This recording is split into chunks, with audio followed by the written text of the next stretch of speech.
Pourquoi verrez-vous autant de femmes étrangères, de femmes occidentales au cours de votre voyage en Asie? C'est vrai que je me suis souvent posé la question quand j'étais en Asie de pourquoi il y avait autant de femmes étrangères en Asie, que ce soit pour travailler, que ce soit pour voyager, mais pour faire de longs voyages cross-country, c'est-à-dire à travers plusieurs pays.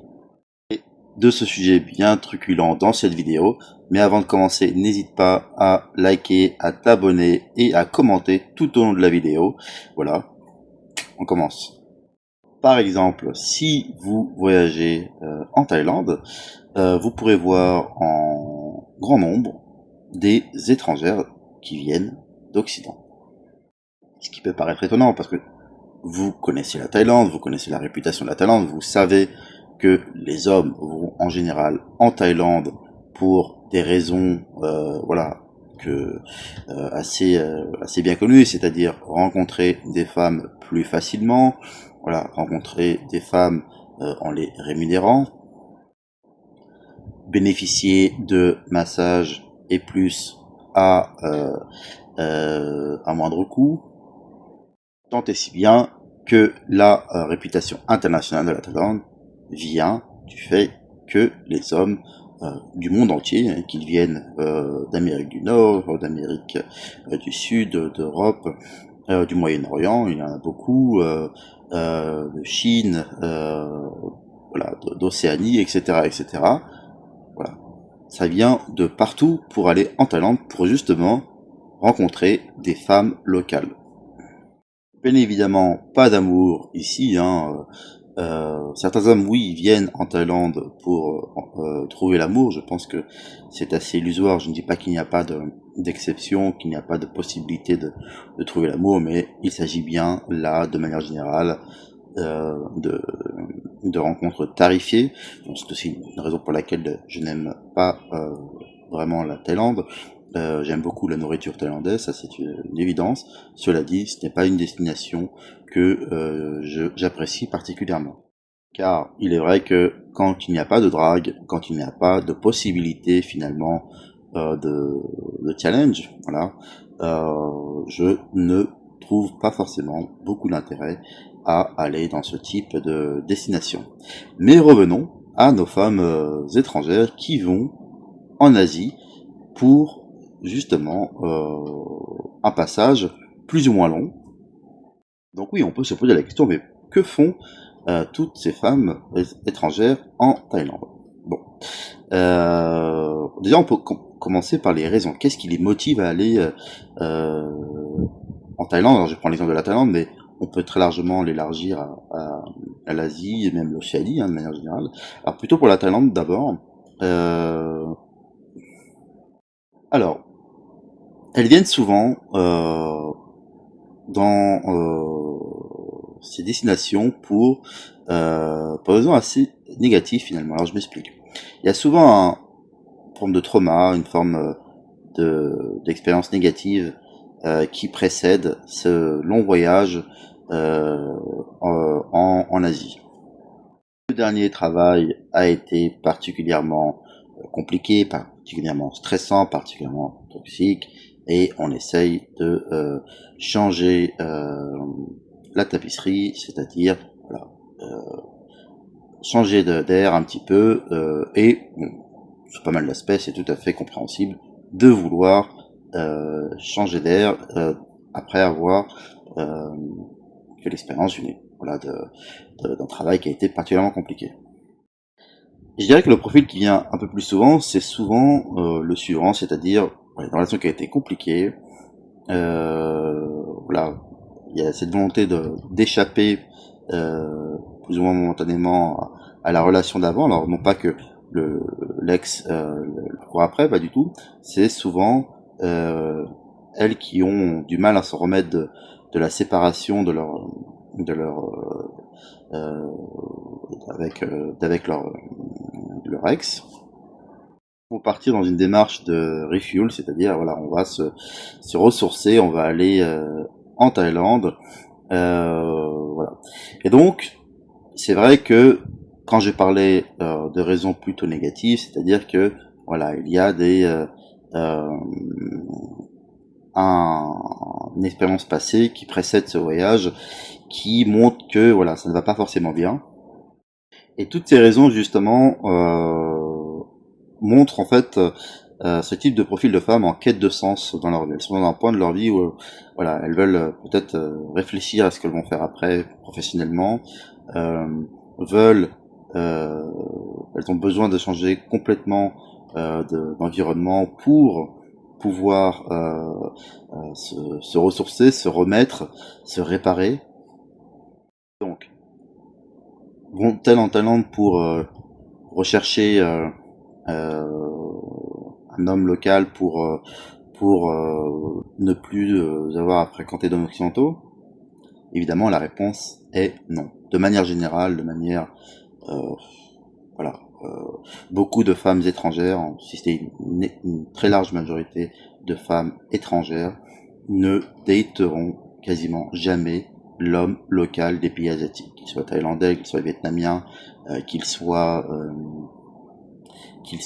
chinois, qu'il soit japonais, ça n'arrivera absolument jamais. À l'inverse, l'homme, lui, peut-être plus explorateur de ce côté-là, n'aura aucun problème à sortir, à avoir une relation avec une femme locale en Asie.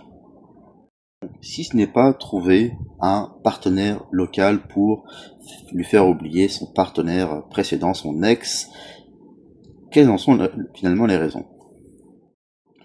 Eh ben, déjà, faut vraiment observer ces personnes à la loupe parce qu'en fait, finalement, elles-mêmes ne savent pas vraiment pourquoi elles sont là. Quand on parle avec ces personnes, c'est vrai qu'elles renvoient souvent l'image de femmes un peu perdues, un peu paumées. Voilà, elles sont clairement dans une phase de leur vie où rien ne va plus.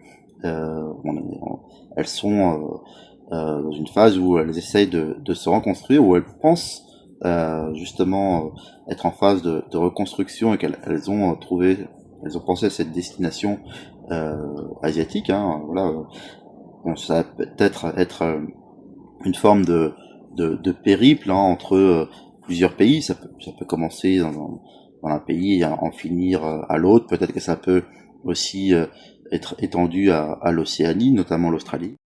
Alors, est-ce qu'elles vont par exemple en Thaïlande parce qu'elles se disent, elles sont intriguées du pourquoi autant d'hommes étrangers vont sur place? Est-ce qu'elles veulent justement euh, faire une enquête sociologique et voir ce qui se passe sur place? Alors, je sais qu'aussi il y a cet aspect massage, voilà, à moindre coût. Voilà, hommes ou femmes, on aime également équitablement le massage.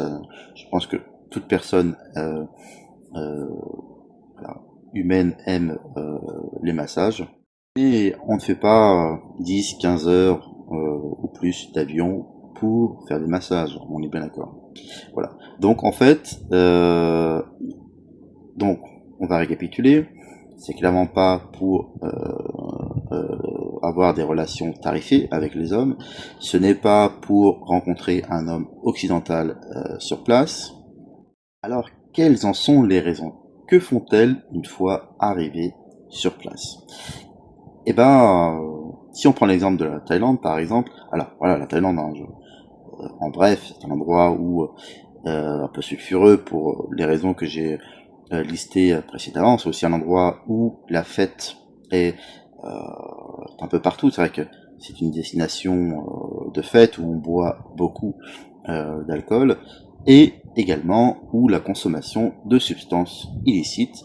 Alors, illicites sur place comme l'herbe, mais illicites, voilà, illicites parfois dans les pays d'origine, et aussi des substances beaucoup plus fortes que l'herbe. Vous m'aurez compris. Voilà, c'est la forme de farine francine. Donc voilà, euh, il y a effectivement cette recherche de fait, de consommation aussi, de façon totalement voilà, libre de consommation d'herbes, voilà, pour les plus sages et peut-être davantage pour les moins sages. Alors oui, il y a aussi cette quête spirituelle qu'il faut évidemment ne pas oublier. Donc il y a beaucoup justement de ces femmes qui se sont peut-être initiées un peu au yoga un petit peu avant et se sont dit qu'il fallait aller en Thaïlande pour avoir cette expérience spirituelle. Voilà. Beaucoup sont pour cette raison sur place, cette quête spirituelle, qu'on peut associer de façon assez simpliste avec voilà, yoga, méditation, recentrage sur soi, etc., etc. Et voilà, ce qui peut motiver un voyage sur place.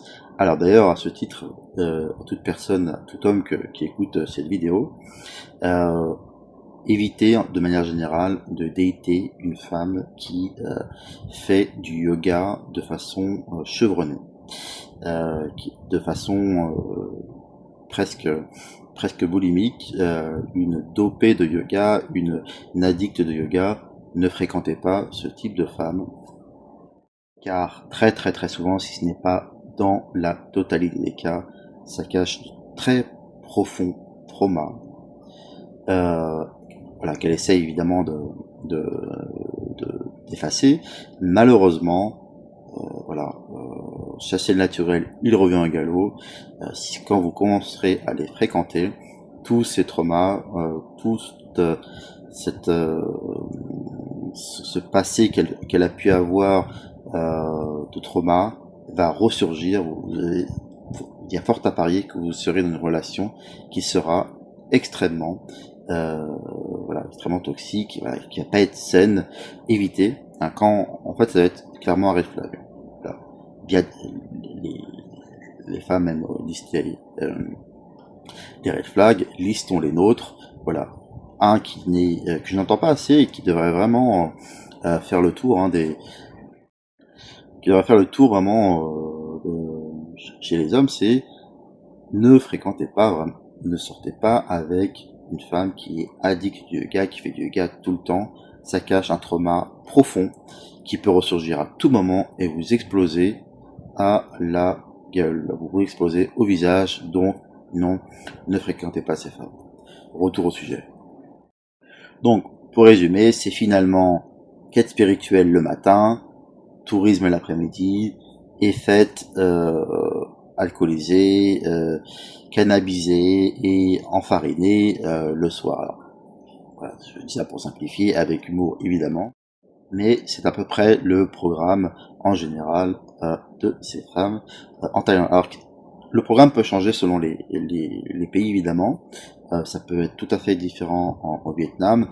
Elle ira évidemment, puisque c'est à côté, vers les destinations un peu plus exotiques pour montrer elle est intéressée par les cultures locales, qu'elle a découvert des cultures, voilà, pour se donner un peu bon conscience. Bon, généralement, ce genre de personnes, hommes ou femmes d'ailleurs, voilà, ça vous permet d'identifier les personnes un peu perdues, un peu paumées, qui ont besoin de se prouver quelque chose. Voilà, bah, ça me permet de faire une transition avec justement quelle image renvoie justement ces femmes en Asie, voilà, se baladant comme backpacker en Asie.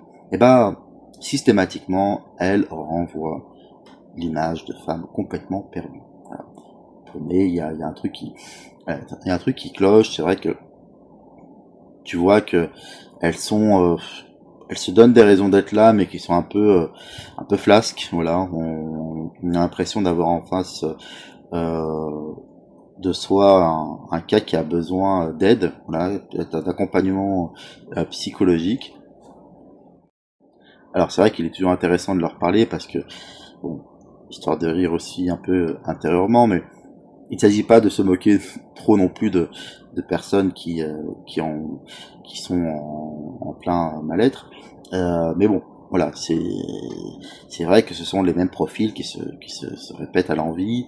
Voilà, quête de sens spirituel, yoga, herbe.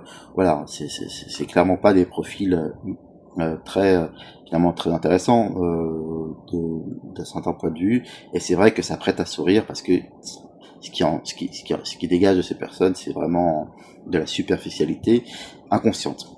Quand bien même elles pensent être originales alors que c'est exactement l'inverse, parce que évidemment elles ne font que répéter ce que d'autres ont fait. Voilà. Donc il n'y a pas de raison d'être forcément attendri. J'ai pas non plus leur jeter la pierre, mais bon, on peut se permettre de, de plaisanter un petit peu à leur sujet. L'autre aspect évidemment qui est incontournable, la Thaïlande est une destination très prisée pour les gens qui cherchent à se faire des tatouages de tout type avec des significations obscures. Bon, voilà.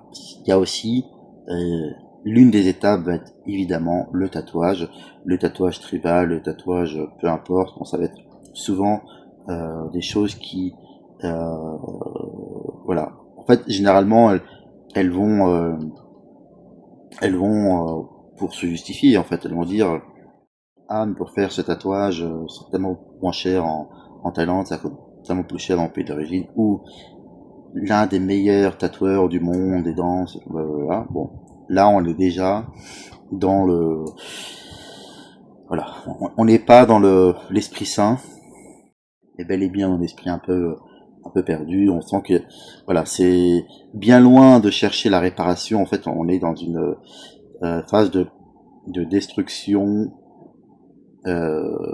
Voilà, on se donne l'impression d'être en pleine reprise de possession de ses moyens, de contrôle sur sa vie, alors que c'est tout le contraire, c'est de la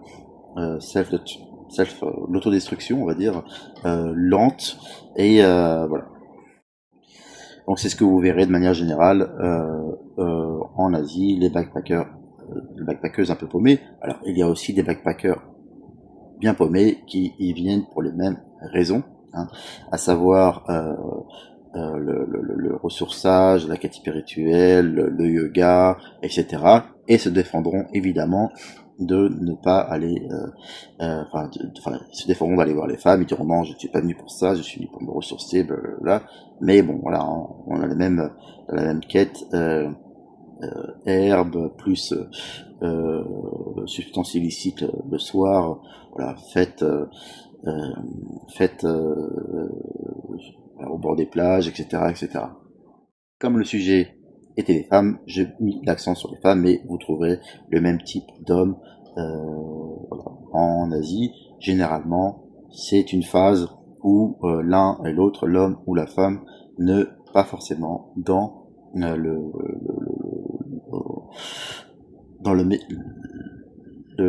leur meilleure forme, on va dire, tout du moins dans leur meilleur état euh, au moment où ils sont en Asie. Et finalement, arrive-t-elle à trouver une solution pour aller mieux? Trouve-t-elle le remède à tous leurs maux? Pas du tout. En général, elles ne reviennent pas du tout réparées. Et je pense que comme elles auront quand même vécu une expérience très particulière, très différente, et elles reviendront souvent dans leur pays d'origine avec une forme de dépression plus lourde. Pourquoi? Parce que justement, ça a été une parenthèse de paix, hein, pour elles, hein, du moins de paix intérieure peut-être, de quête de sens qui, elle pense peut-être que justement elle verra dans son nouveau tatouage tribal, l'aboutissement finalement de sa quête de sens. Voilà, ce sera le dernier, la preuve que justement elle est remise. Bon, encore une fois, il s'agit pas de me moquer des personnes qui sont tatouées. Voilà, c'est pas un indicateur de vertu ou voilà, on n'est pas une mauvaise personne si on est tatoué, on n'est pas une bonne personne si on l'est, mais voilà, c'est souvent là dans un contexte de quête de spiritualité, euh, voilà, c'est toujours un peu confus. De toute façon, toutes les raisons qui mènent au tatouage, généralement, c'est toujours très confus. Vous ne trouverez jamais, je dis bien jamais, des personnes qui vous trouveront des raisons totalement valides pour, voilà, pour avoir fait un tatouage. Donc après, ces personnes poursuivront leur voyage autour de l'Asie. Bon, feront sûrement un stop, évidemment, hein. Après la Thaïlande, il faut absolument, irrémédiablement faire un stop à Bali. Ce sont les mêmes. Pareil, hein, on va reprendre la même structure de plan, quête spirituelle, yoga, tatouage. Voilà, on sera dans la même chose à Bali. Vous trouverez le même type de personnes, évidemment des profils voilà, Xerox, hein, c'est-à-dire vraiment des photocopies, évidemment des profils assez peu intéressants. C'est aussi pour cette raison que sur pas mal d'aspects, en fait, je préfère la Thaïlande, puisqu'au moins c'est un peu plus authentique. Voilà, les hommes vont là-bas pour des raisons bien claires, voilà, qu'on approuve, donc les raisons sont là. Tant Bali, tu sais que c'est un nid épouvantable à gens superficiels, et il faut vraiment voilà.